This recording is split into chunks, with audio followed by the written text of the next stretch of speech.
When I was really young, around 10 years old or so, my dad had like one of those old VHS cameras, and I was filming these warthogs in the Kalahari. And as I was filming them, this lioness just sprung out of the bushes and landed up killing them. So pretty much my first memory of filming anything was filming a lioness kill some warthogs, just in the bush, which was really cool. They take hundreds of thousands of years to grow and develop, and you can destroy these things in an instant. Treat caves with respect. Once I did my dissertation in documentary ethics, I kind of realized that documentaries were really hard. I mean, the conversations you've got to be having around, just how to represent people, like ethically, are really intense. And I kind of got a bit scared away from doing them because my head would just be like, you can't do that because of this and this, and I'd never get anywhere with documentaries. And so I kind of went into drama. But over the years, I've kind of realized that drama's got the same questions. And I think that there's this fictional lens that kind of flows over them, which has allowed people to kind of ignore them. But at the end of the day, whoever you're putting on screen, you have responsibility for. And you have responsibility to them, and you have responsibility to the community they represent. Everything he does is in the service of his bloody image. And you don't have an image. Take a look at yourself, Chuck.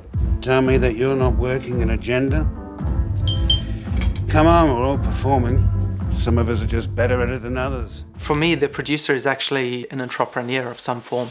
They're working very much in the business of film, and that's creating the product, which is, the creative material, bringing the team together, which, are your creatives, fostering a good culture within that team, and then taking that all the way through production, to then distribute it, not to mention financing, publicity, and all the other things that come along the line.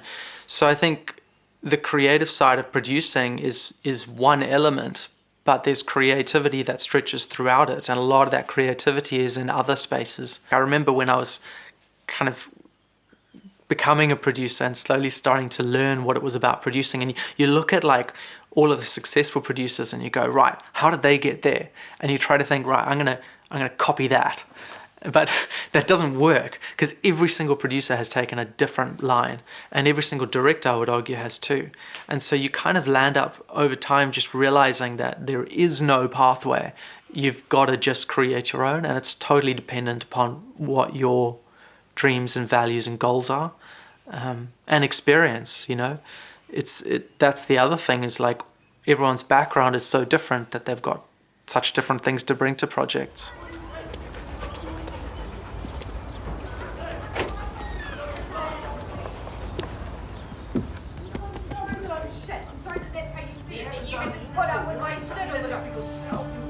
I can't deal with this, okay? You could have got dressed. It's really hard for me. Today, okay? Oh, for God's sake. Why didn't you pick up June?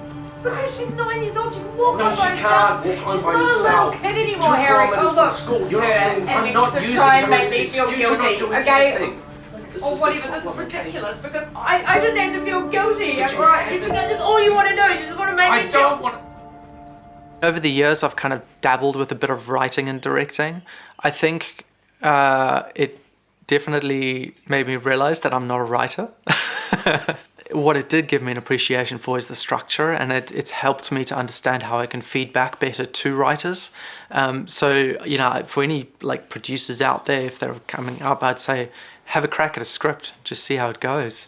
It's a little bit of time out of your life, but it really, you can communicate so much better with people if you understand what they're actually doing.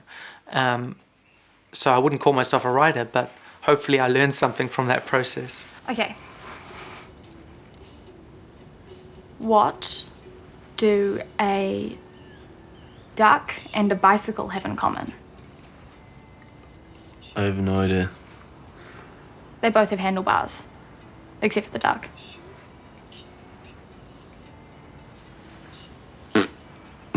Cheer up. When you're going from a short, which is, 15, 20 minutes, and it has very limited distribution, that limited distribution affects everything across the board in terms of the way that production is put together. With a short, you don't have to worry so much about packaging. You don't have to worry about financing. You don't have to worry about distribution more than just sending it to festivals. When you jump up to features, the learning curve is not so much in the actual, on the bottom line. It's not so much in actually the production process, which we get really well trained in by doing shorts and by doing other productions. The growth is in the business world. It's in the business of film. It's in meeting sales agents, distributors, having those conversations, talking to publicists internationally. It's about riding the momentum to be able to generate sales and then having to feed that back down the waterfall. I think I get it. Like, gender, it's complicated.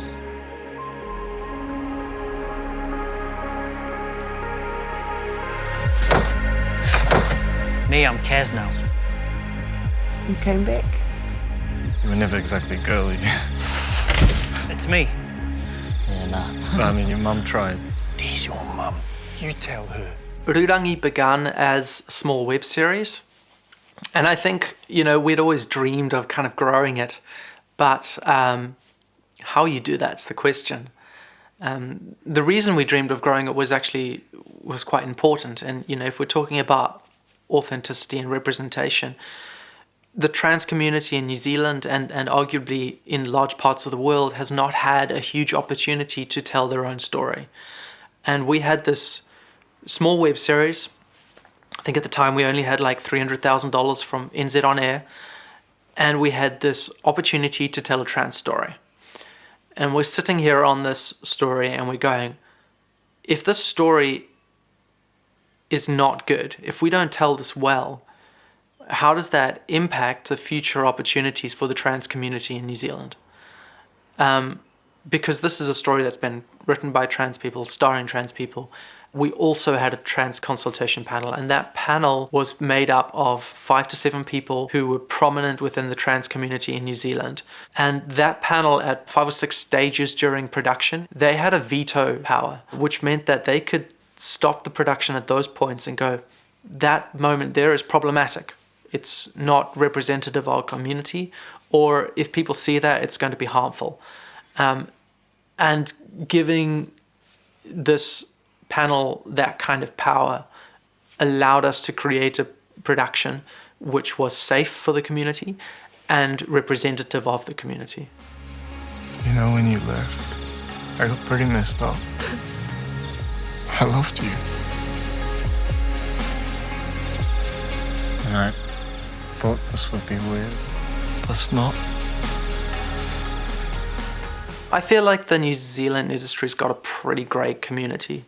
To be honest, I can't think of a better place to be a upcoming producer, director, writer. Everyone just knows everyone, and that's phenomenal. There's all these little groups emerging where online emerging filmmakers are discussing and collaborating. And if you've got a problem, you just post there, hey, how do I do this? And somebody responds in like 5 minutes. The question of like, how do you know the project you've made has made a difference is an interesting one. Producers really care about what they're making and why they're making it. It's no different to the writer and director in that space. We want to create stories we're proud of. We want to make art, and I feel like that's often forgotten. When people talk about producers, there's different ways of showing passion, and like some of those, boring accounting spreadsheets are actually pretty creative, and that can actually open doors for projects in ways that writers and directors might not understand. If I was talking to a young person getting started, the first question I'd ask is why? A lot of people want to go into film, but they don't know why really, because the why can't be for me. It needs to be for me, but it needs to also be because there's something you want to say. And that applies to producers as well as directors. And that comes back to the whole idea of voice.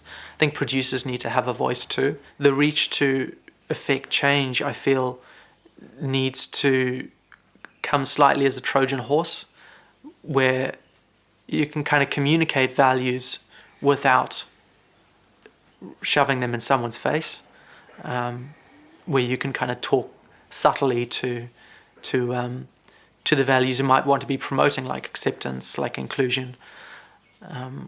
Yeah, and I think people are a lot more receptive if there's a universal story that wraps it all up.